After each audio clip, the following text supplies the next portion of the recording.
Welcome to Naked Reflections, brought to you from the Wolf Institute. I'm Ed Kessler, and each week I'll be taking an in-depth look at the stories reported by our friends over at the Naked Scientists. What does the latest scientific stuff mean for the rest of us? Stay with us and find out. Hello and welcome to Naked Reflections. John le Carre put it very graphically. Memory, he said, is such a whore. The singer Maurice Chevalier expressed a similar sentiment in his big hit, I Remember It Well. Hillary Clinton spoke of misremembering an incident at an Iraqi airport when she'd previously described herself as heroically running across the tarmac under fire. Personally, I remember scoring a great goal, which has become even better over time. What about you? Any questionable memories? Our conclusion? Memory is unreliable and can even be treacherous.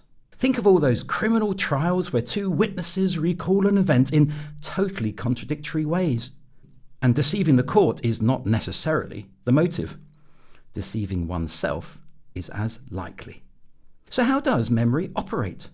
In the Naked Scientist show, Can You Boost Your Memory? Dean Burnett explained that it all starts in the frontal cortex of the brain. It's very active, it's very ongoing, it's processing information all the time. It's not for storage, so I liken it to writing your name in a sparkler. The information's there briefly, but then things happen to fade. And information's coming in all the time, so the space is needed for other things. So you've got maybe a minute to get it into the long-term memory. Memory is our subject this week, and while we're about it, we thought we'd also look at the discipline of memorising. Related, of course, but different. My guests are Dr. Amy Milton, Associate Professor in Psychology at the University of Cambridge, who is a behavioural neuroscientist and especially interested in memory reconsolidation. And Alia Ali, an honorary PhD scholar here at the Wolf Institute. Alia is researching aspects of early Islamic governance. Islamic scholarship has been closely associated with the discipline of learning text by heart, something that's rather fallen out of fashion here in the UK. This is a fast-developing field of research, Amy. Does that distinction between short-term and long-term memory in the clip still hold good? Yes, I think it does. And perhaps another way of thinking about what that distinction is about is really about how we're going to be using that information and how that memory will be used. So short-term memory, which is, as Dean explains, is very, very short, tends to be for information that you are using right now and that you're going to put to use and then will no longer necessarily be useful to you. Whereas that longer term memory is something that you need to hold on to, is likely to be useful again, or is building up a picture, a model of how the world works. So that distinction still holds true. It's just that some researchers think about it in slightly different terms, putting more emphasis on the purpose of that memory. Before we move on, can I just ask what memory reconsolidation means? So memory reconsolidation is a process that was rediscovered about 20 years ago. And it's the process by which memories can become updated after they've been initially acquired. Psychology has known that memory is very dynamic, is very flexible for decades, but it took neuroscience a little while to catch up with that idea. Around 2000, it was demonstrated in a very convincing way that even old and well-established memories under the right conditions can become updated. And my research in particular is really interested in understanding that process of reconsolidation in and of itself, but also trying to exploit that process to target memories that can go wrong in mental health disorders. I love the idea of neuroscience catching up. I've always thought that we're the ones catching up with neuroscience. Alia, in English we use the idiom learning by heart to describe memorising something. Does committing a text to memory help understanding in your experience, or are they separate? So in my experience of memorizing, I'd say they're two separate things. So I grew up in a Muslim household where the study and memorization of the Quran were essential parts of my formation as a young Muslim. Just briefly, the Quran is an Islamic sacred book, and it's considered by Muslims to be the word of God, as dictated by the Prophet Muhammad through the Archangel Gabriel, and it was written down in Arabic. And the Quran consists of 30 sections, and each section has a juz, which has 114 chapters of varying lengths, known as surahs. And within the surahs, there are ayahs, and otherwise known as verses. And each chapter is separated by the phrase Bismillahir Rahmanir Rahim, which means in the name of God, the most gracious, the most merciful. And the first surah, which is Surah Fatiha, means the opener, the key, is the beginning of the first juz, which contains the longest surah of the Quran, Al-Baqarah, which has 286 verses, which could take up to 180 minutes to recite. A lot of people have committed this to memory. Other chapters aren't as long and can take less than 2 minutes to complete. So from the age of 5, I went to madrasa. Madrasa is the word school in Arabic, but in this case, it's a space to learn the Quran as well as hadith, the sayings of the Prophet, the Sunnah, which was the way he lived. But you may have noticed that I didn't mention the study of Arabic. That's something that I studied later, and it came from my own initiative. But to my Quran teachers, it was more important that I committed chapters of the Quran to memory before I could learn to understand the meaning of the text. So committing the Quran to memory was more essential than understanding the Quran itself. And do you think memorizing was harder, not understanding? I don't know how many words are in the Quran, but with all the chapters, presumably understanding what the text says must help the memorization, no?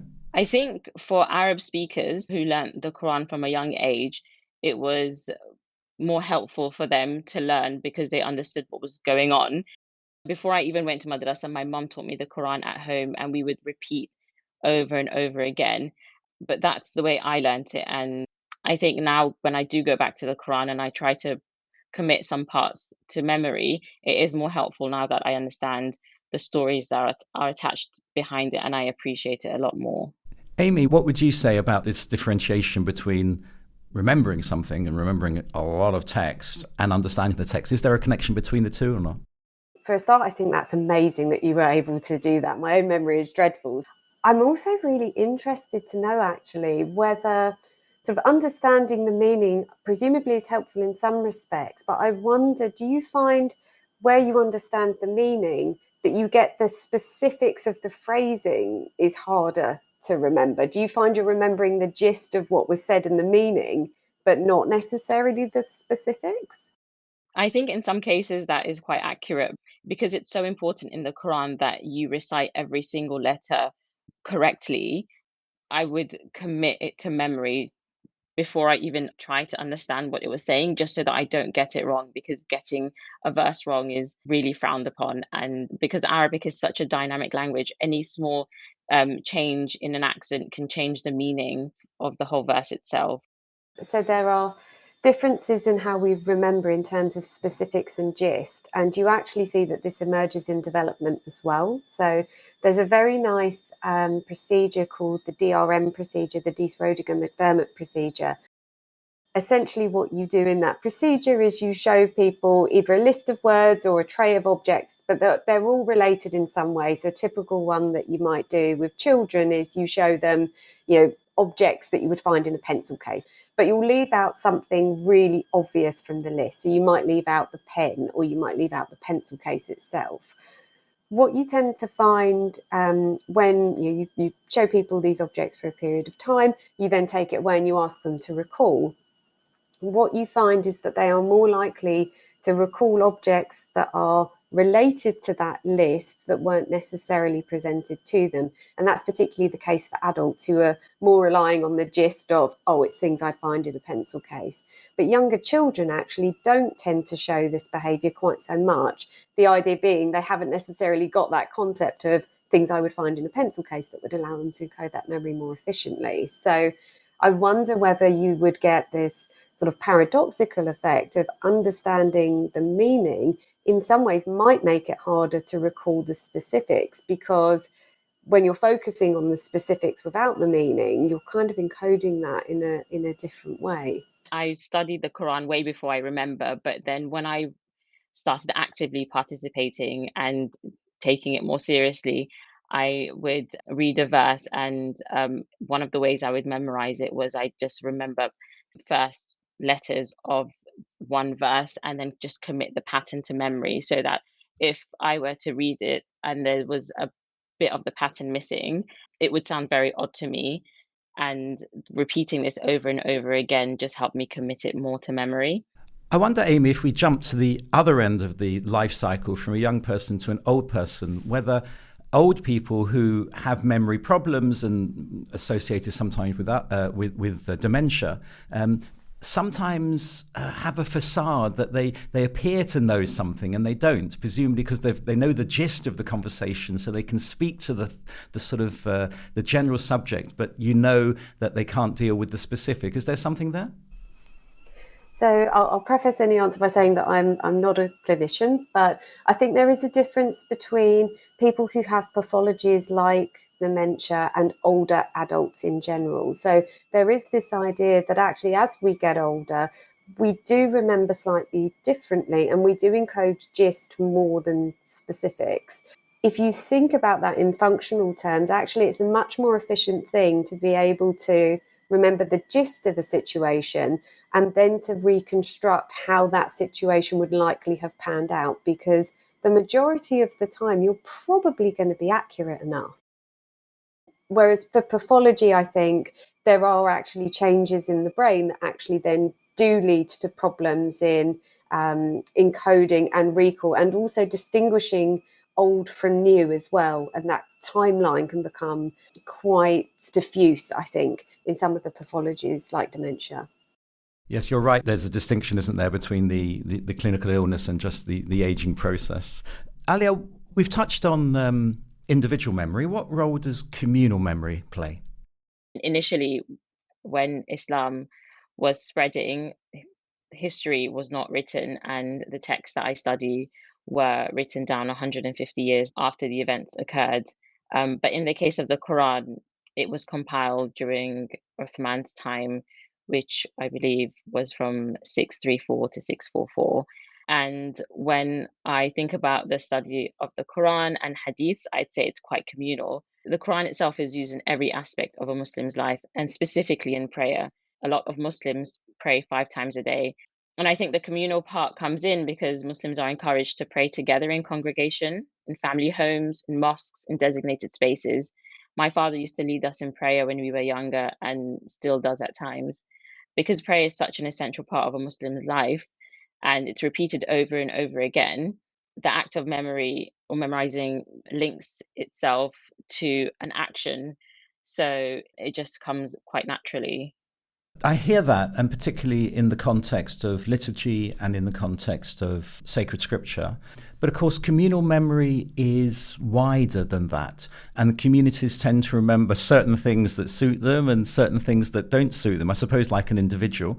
But how does that play out, do you think? I think one of the criticisms of early Islamic history is that because events weren't written down as soon as it happens, memory was exaggerated. For example, when one of the commanders, Khalid bin Walid, had gone to Basra to help one of the other commanders, it said that he went in with 10,000 soldiers. And some argue that this number was exaggerated. This large number was used to show how forceful or how strong the Muslim leadership was at the time. So memory was used to show the strength of the Muslims at the time. And it's like a glue, isn't it, Alia? It holds the community together. Well, let's take a pause. This is Naked Reflections with me, Ed Kessler. My guests are Amy Milton and Alia Ali, and as far as I can recall, we're discussing memory and memorising. Let's go back to Dean Burnett and his enlightening trip through the brain. Next stop is the hippocampus. It's shaped a bit like a seahorse in cross-section, hence the name hippocampus. It's not about, a holiday camp for large mammals. And it is actually sort of like the central processing center of all long-term memory. Sensory information is fed into it, and the hippocampus takes this and combines all the important stuff and forms new memories by connecting nerve cells together in certain ways to form synaptic connections. And each of these is what sort of represents a memory. I believe the hippocampus is located close to the part of the brain that senses smell. Could that explain, Amy, why smell can be a potent agent for recall? So it can to an extent. So just in front of the hippocampus is another structure, a little almond-shaped structure called the amygdala.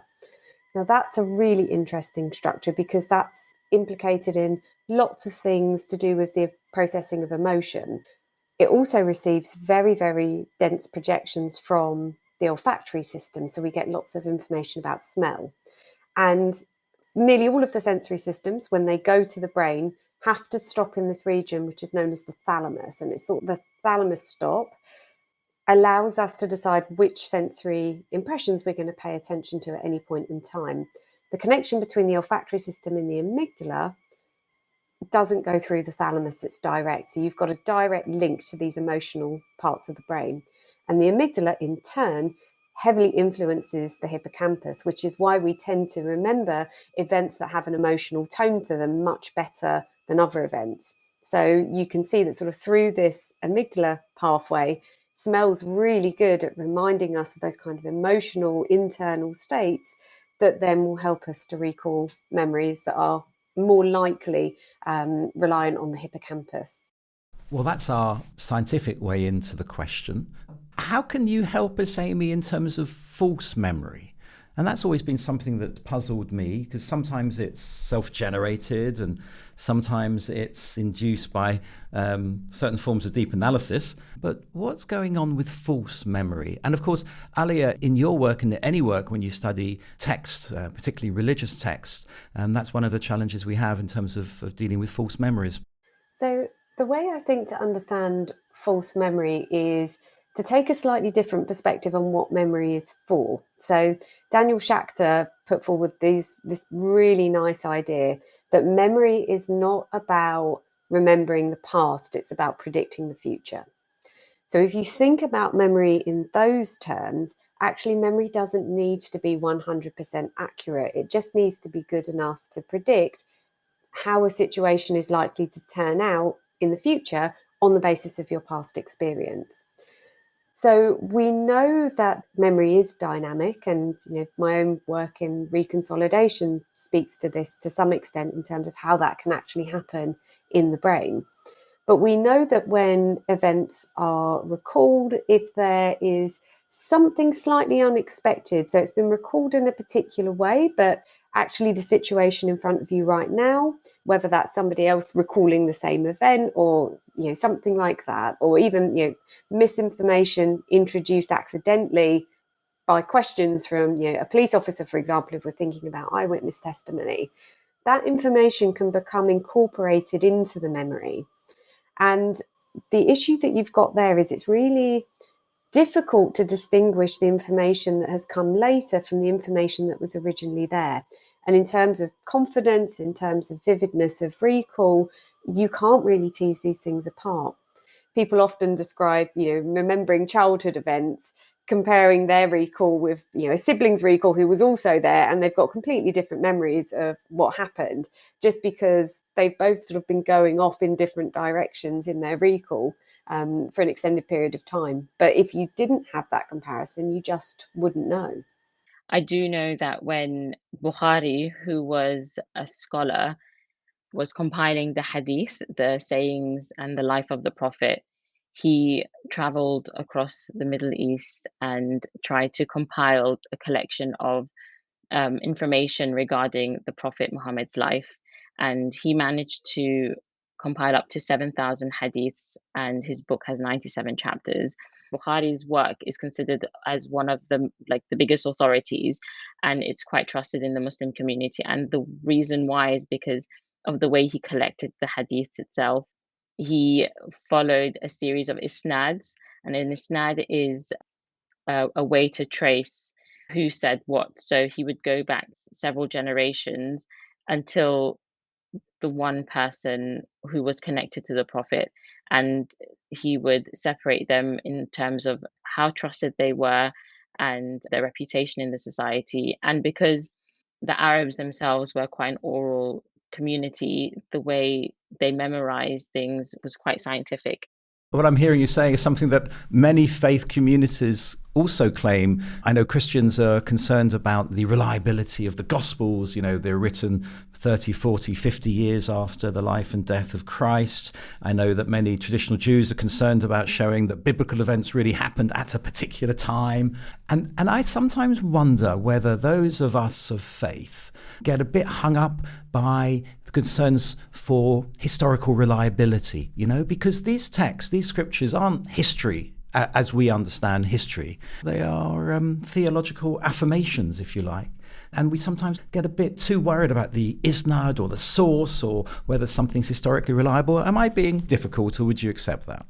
I don't think you're being difficult. I think that's a critical way to think. And this is something that I deal with quite a lot in my research because of the unreliability of the text. Like one of the methodologies that I use in order to reconstruct the political history of my period is prosopography. And what this entails is I collect a genealogy or biography of about 70 governors and make a really big family tree to figure out how these individuals gained their positions of power.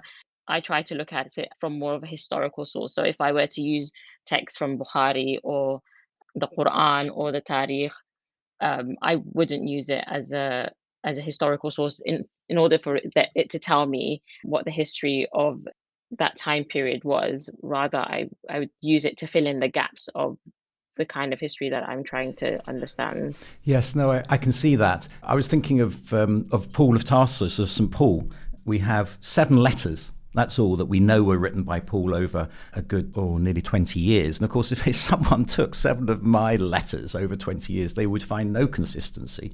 And yet everything he wrote that we have occurred after this momentous event in his life, this what's called the conversion on the way to Damascus. And I just wonder whether trauma, and it was trauma, what impact trauma has on memory.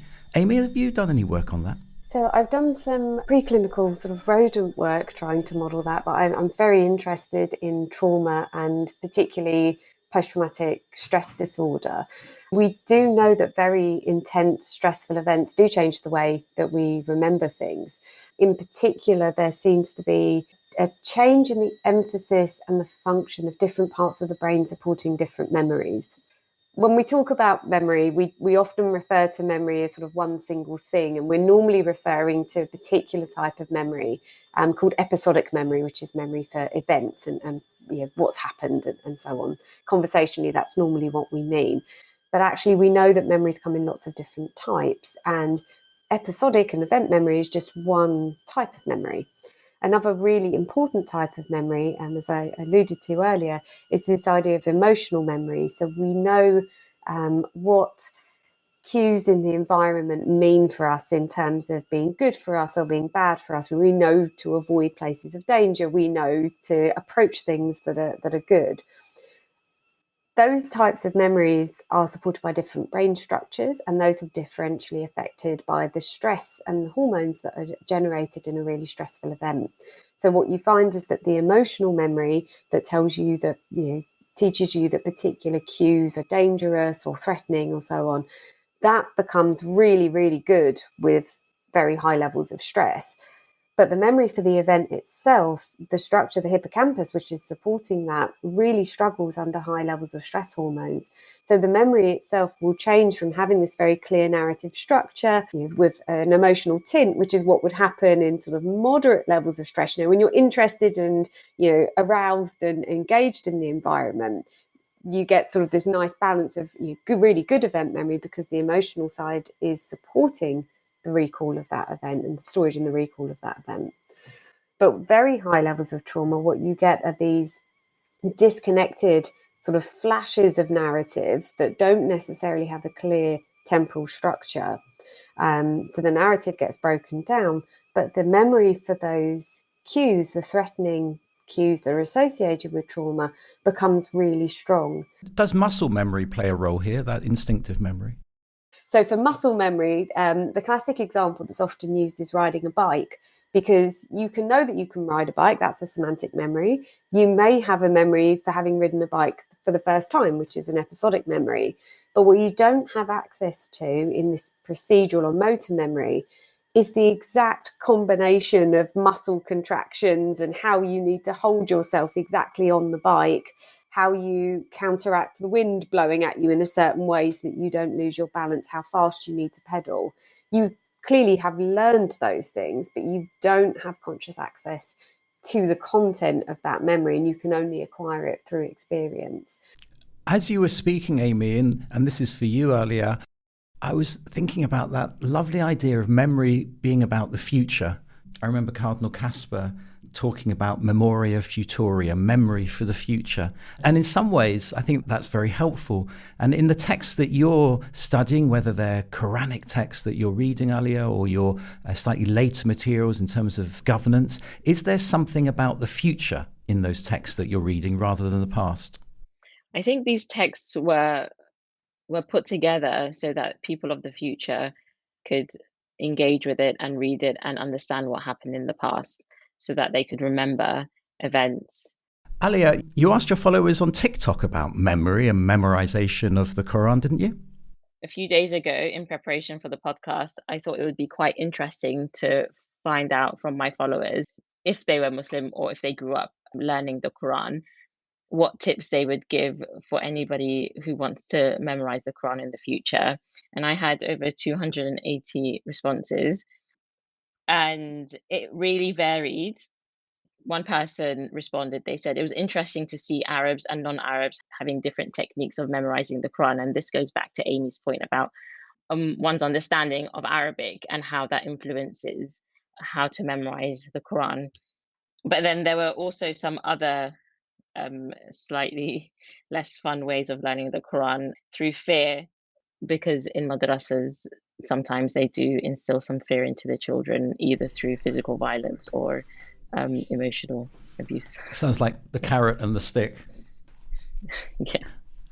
We're coming towards a close, and I wonder how far we are from really understanding memory. It's a very simple question, of course, and the answer is probably near and far. In terms of the fluidity of memory, which I think has come across in this conversation, it's ever changing, and I suppose, is memory itself changing? Are we close to understanding it, Amy? We've made a lot of progress, but I think we've still got a long way to go. One of the most interesting things about memory as a topic, and we kind of alluded to it in this conversation, is that you can study it at so many different levels. So you can study it at the level of one brain cell talking to another brain cell and what happens in terms of the biochemistry of those cells that allows that, the way in which they talk to each other to change in a way that reflects the memory. But you can go right up through brain circuits, brain structures, how they interact with each other to the level of the whole organism, and also beyond that to the kind of communal memory that we were talking about earlier, and the way in which the society and the culture influences the way in which information is remembered. So different levels on which memory can be studied.